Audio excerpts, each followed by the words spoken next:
She tried to forget him, but he came back with the family she once dreamed of. Scattered photographs.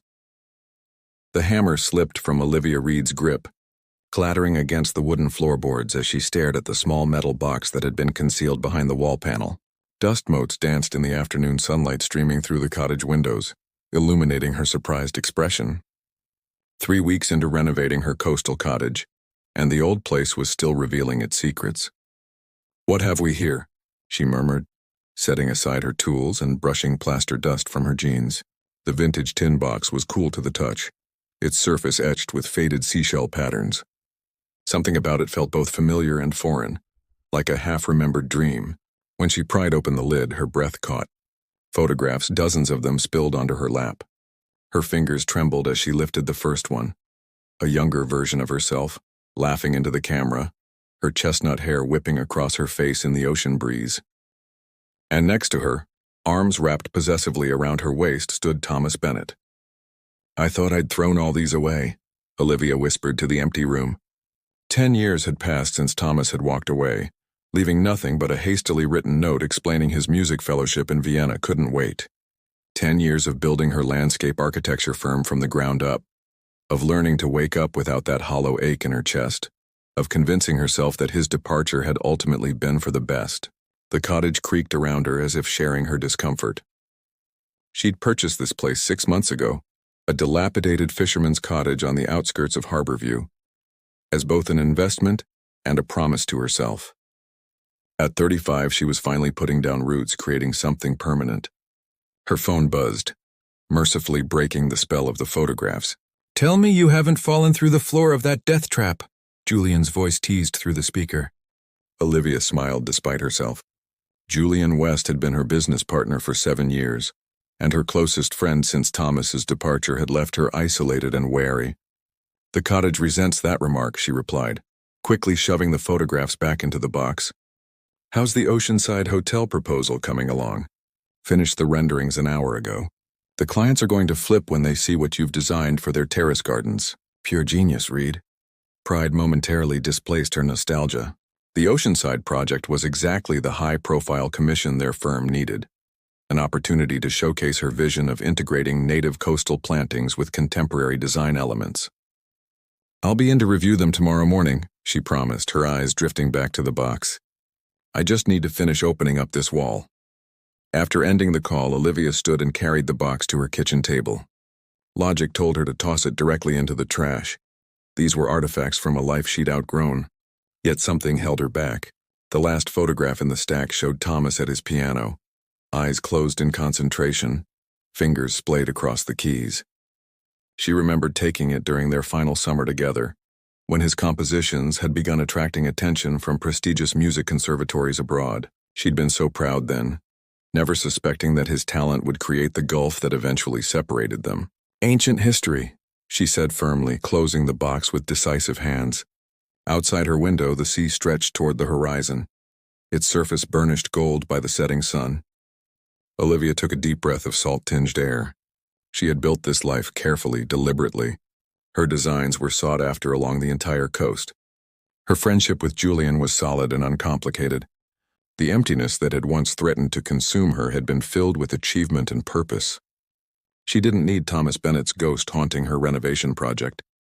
With renewed determination, Olivia returned to her tools. The wall wouldn't open itself, and the past belonged exactly where she'd left it, behind her. Unexpected encounter. The sea breeze carried the scent of salt and freshly turned earth as Olivia supervised the installation of coastal grasses along the Oceanside Hotel's terraced gardens. 3 weeks of meticulous work had transformed the barren space into what would soon be a showcase of sustainable native landscaping. Olivia made notes on her tablet, pleased with how the reality matched her vision. "Ms. Reed?" A young assistant hurried across the newly laid stone pathway. "The hotel manager wants to discuss the lighting placement for the central water feature. And there's someone asking for you at the main entrance, says he's an old friend." Olivia nodded, distracted by a section of fountain grass that needed adjustment. "Tell the manager I'll be there in 10 minutes and whoever's at the entrance can wait in the lobby." She finished directing her team before making her way through the hotel's gleaming lobby. Her attention fixed on lighting schematics, She nearly collided with a tall figure examining the architectural model of her garden design. Your work is even more impressive in person than in photographs. That voice. Even after a decade, she would know it anywhere. Olivia looked up into the face of Thomas Bennett. The years had carved subtle lines around his eyes and silver threaded through his dark hair at the temples, but his expression, thoughtful, intense, remained unchanged. Thomas, she managed, grateful that years of client presentations had taught her to maintain composure. This is unexpected. I've been following your career, he said, gesturing to the model. Landscape architecture suits you. You always did see possibilities where others saw only empty space. Before Olivia could formulate a response, a small whirlwind in a yellow dress burst through the revolving door. Dad, the tide pools have starfish. Real ones. The girl skidded to a halt beside Thomas, noticing Olivia with curious hazel eyes. Thomas's eyes. Hello, are you Dad's friend? Thomas placed a gentle hand on the child's shoulder. Olivia, this is my daughter Charlotte. This is Ms. Reed, a very talented garden designer who knew me a long time ago. Charlotte extended her hand with surprising formality. Pleased to meet you. I'm 8 3/4. Olivia shook the small hand, a strange hollowness expanding in her chest. It's nice to meet you too, Charlotte. We moved here last week, Charlotte continued, seemingly unaware of the tension between the adults. Dad's opening a music school. Our house has a garden, but it's sad-looking. Nothing like these. She gestured to the architectural renderings with appreciation. Charlotte, Thomas's voice held gentle reproof. Let's not monopolize Ms. Reed's time. Olivia's professional mask slipped back into place. What brings you to Harborview, Thomas? Last I heard, you were building quite a reputation in Europe. Something flickered across his face, pain perhaps. I was, for 8 years. Then Sophia, my wife, became ill. After she passed, Charlotte and I needed a fresh start. His gaze softened when it fell on his daughter. I accepted a position with the State Symphony and decided to open a community music academy. Harborview seemed right. The implications settled over Olivia like a heavy fog. Thomas was a widower. He had returned permanently, with a daughter. I'm sorry about your wife, she said, meaning it despite the confusing emotions roiling beneath her calm exterior. Charlotte tugged at her father's sleeve. Can Ms. Reed help fix our garden? She makes the best ones. Charlotte, Thomas began, but Olivia surprised herself by interrupting. Actually, I'd be happy to offer some suggestions. The words escaped before she could analyze them. Professional courtesy. Thomas's expression brightened with something like hope. We'd like that, wouldn't we, Char? As Charlotte nodded enthusiastically, Julian appeared at Olivia's side, his arrival radiating protective concern. Liv, the hotel manager, is waiting, he said, eyeing Thomas with barely concealed suspicion. Introductions were made, hands were shaken, and business cards exchanged. Throughout the brief interaction, Olivia felt as though she were observing from a distance, watching her past and present collide in ways she could never have anticipated. Later, as the sunset painted the hotel's new gardens in amber and gold, Julian found her staring out at the horizon. So, Thomas Bennett is back, he said, leaning against the stone balustrade beside her. With a daughter. Olivia nodded, her thoughts a turbulent sea. It seems I wasn't as forgotten as I thought. Julian's expression remained carefully neutral. And how do you feel about that? She turned to look at the gardens she had created, beautiful, orderly, thriving under her careful planning. Her life had been much the same until today. I don't know, she admitted, but I suspect I'm about to find out. Bridges and barriers higher, Ms. Reed. Push me higher. Charlotte's delighted squeals filled the playground as Olivia obliged, sending the swing arcing toward the cloudless October sky. 3 weeks had passed since the encounter at the Oceanside Hotel. What had begun as a professional courtesy, offering landscape suggestions for Thomas's neglected yard, had somehow evolved into Saturday morning outings with Charlotte while Thomas attended board meetings for his fledgling music academy. Did you know swings are actually pendulums? Charlotte called over her shoulder. Dad explained the physics. It's all about potential energy becoming kinetic energy. Olivia smiled. Your dad always did have a way of finding music in mathematics. As the swing slowed, Charlotte hopped off with practiced ease. You knew Dad when he was young, right? Before me, was he different? Olivia considered the question as they walked toward a bench overlooking the harbor. Everyone changes over time, Charlotte. But your father has always been passionate about music and teaching others to love it too. Mom said he played the most beautiful lullabies, Charlotte said, her voice matter-of-fact despite the weight of her words. I remember some of them, but not her voice anymore. Is that bad? Olivia's heart contracted. No, sweetheart. Memories change shape as we grow. It doesn't mean you've lost her. The girl nodded, seemingly satisfied, then dashed off toward the climbing structure where several children her age were playing. Olivia watched her go, this child who navigated grief with such straightforward courage. She's taken quite a shine to you. Thomas settled onto the bench beside her, coffee cups in hand. Board meeting ended early, he explained, offering her one of the cups. Thought I might find you two here.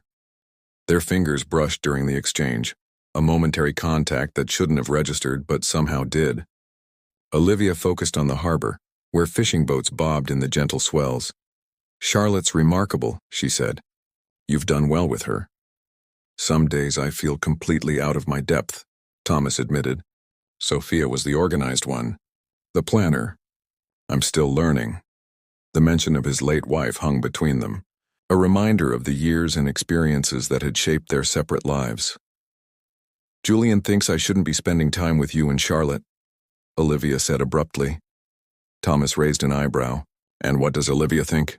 She turned to study his face, the familiar angles now tempered by maturity, the eyes that still reflected depths she'd once believed she understood completely.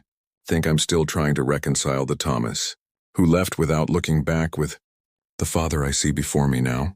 He winced at her candor. I deserved that. But for what it's worth, I did look back, Liv. Every day. Before she could respond, Charlotte bounded over, cheeks flushed with exertion. Dad, can Ms. Reed come see the academy? I told Jamie my dad's friend designs famous gardens, and he didn't believe me. Only if Ms. Reed wants to, Thomas replied, his eyes never leaving Olivia's face. Later that afternoon, as Charlotte proudly guided her through the converted warehouse space that housed Thomas's academy, Olivia felt herself softening. Practice rooms lined the perimeter, each equipped with different instruments. The central space featured a small performance stage where several older students were arranging chairs. This is where I have my piano lessons, Charlotte explained, pointing to a sun-filled corner where a baby grand piano gleamed. And Dad teaches composition in that room with all the computers. Thomas hung back, allowing his daughter to lead the tour. When Charlotte dashed off to greet her instructor, he moved to Olivia's side. I never stopped loving you, he said quietly, even when I married Sophia, who was wonderful and deserved better than a man whose heart wasn't fully hers. A part of me remained back here, with you. Olivia stepped away, the confession too much, too soon. Don't, Thomas. You can't rewrite our ending just because you've returned with a new chapter already in progress.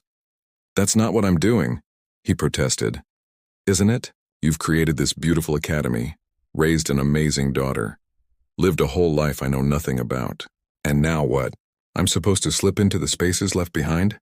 Charlotte's return prevented his response, her innocent enthusiasm a stark contrast to the tension between the adults. As they prepared to leave, Thomas touched Olivia's arm. We're hosting a small recital next weekend. Charlotte's playing.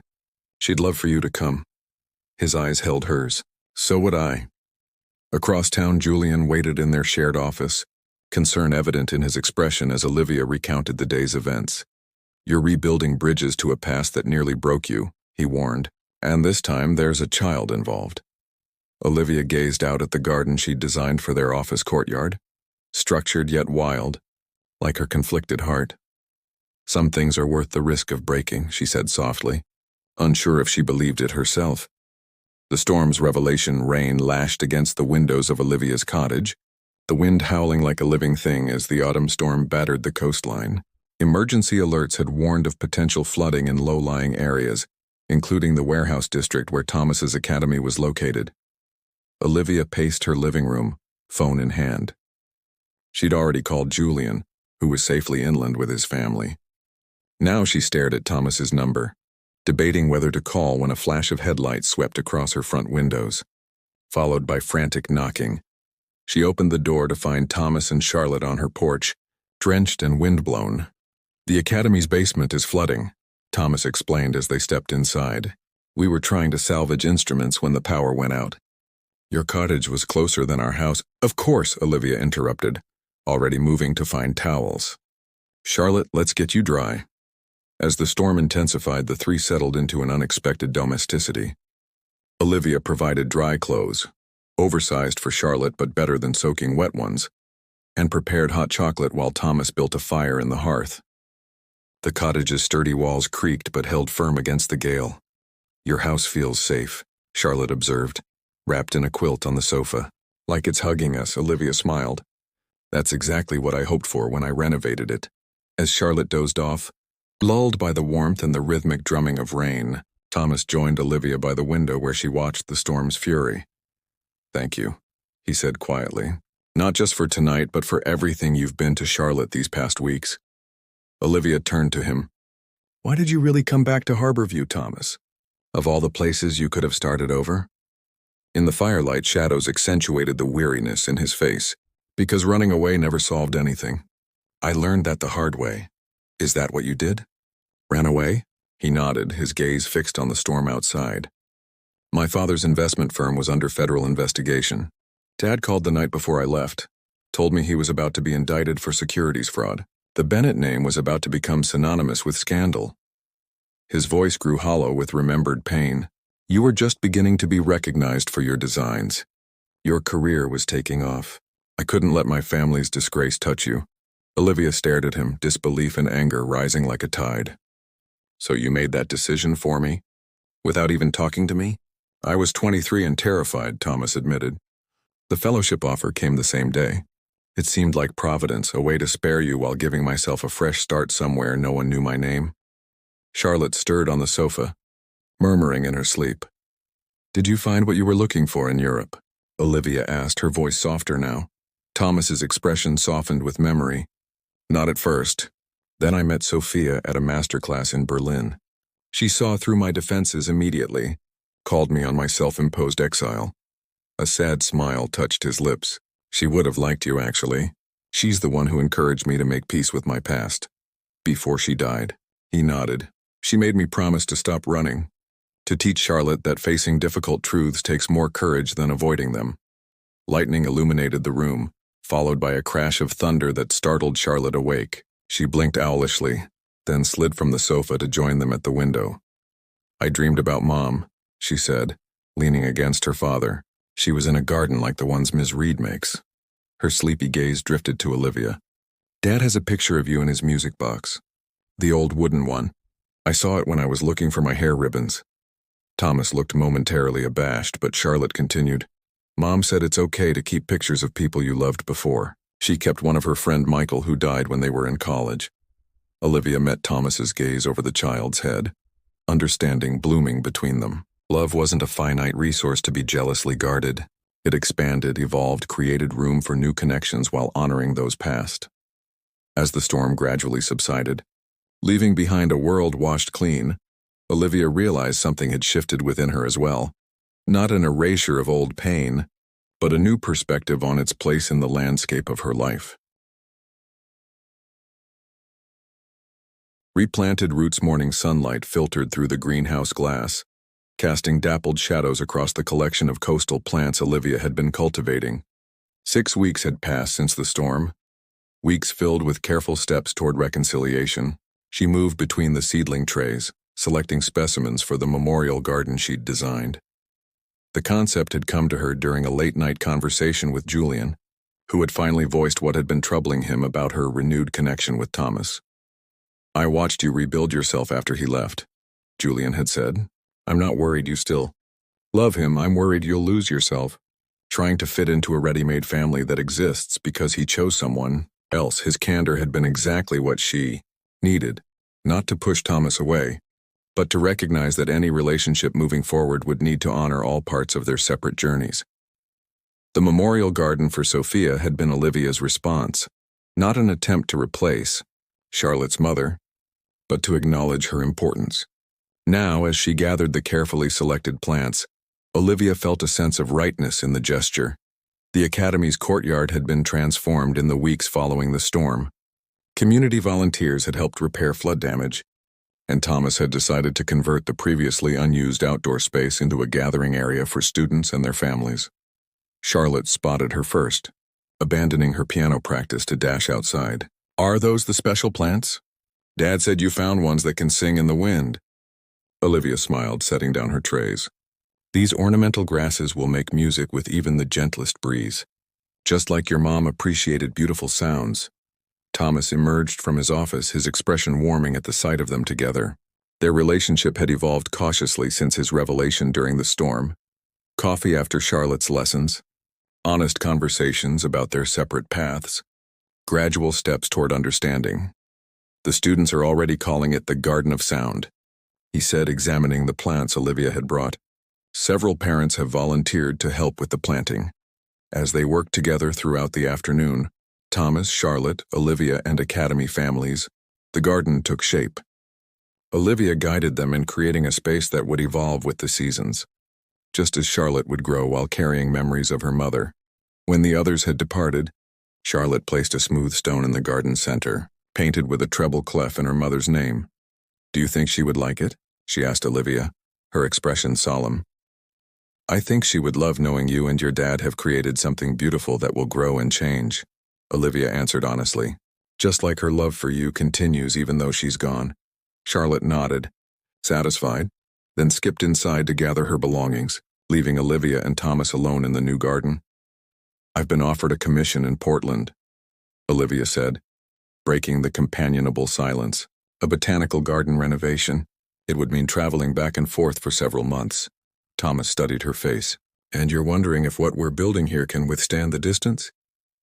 "I'm wondering if what we're building is strong enough that distance doesn't matter," she corrected.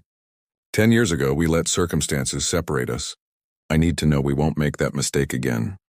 He took her hand, his fingers intertwining with hers. "I've learned something important, Liv. Roots don't have to be in just one place to be strong. Look at Charlotte. She carries Sophia's love with her everywhere. I carried memories of you through all my years away. What matters isn't constant presence, but honest connection." Olivia considered the garden they'd created, not a replacement for what was lost, but a new growth honoring all that came before. Perhaps relationships could follow the same principle, incorporating past experiences rather than erasing them. "Julian is coming around, by the way," she said with a smile. "He admitted yesterday that your academy's community outreach program is not entirely terrible." Thomas laughed. "High praise indeed. He's a good friend to you." "The best," she agreed. "He reminded me that loving someone means supporting their growth, even when it takes them in unexpected directions." Charlotte burst back outside, violin case in hand. "Dad, Ms. Winters says I can try the Bach piece at next month's recital." Her enthusiasm paused as she noticed their joined hands, her expression brightening. "Are you going to be at the recital too, Ms. Reed? Even with your Portland garden?" Olivia met Thomas's gaze, reading the patience and hope there. "I wouldn't miss it, Charlotte. Some things are worth coming home for." As they walked together toward the academy entrance, Olivia reflected on the strange symmetry of life's seasons. 10 years ago, she had believed Thomas's departure had stolen her chance at the family she'd dreamed of. Now she understood that dreams, like gardens, could be redesigned, replanted, and ultimately flourish in entirely new patterns. The three of them paused at the garden's edge. Tomorrow would bring new challenges. Her Portland project, Thomas's expanding academy, Charlotte's continuing journey through grief and growth. But today, in this moment, Olivia recognized the truth that had been taking root all along. Family wasn't always what you expected, but rather what you cultivated together, season after changing season.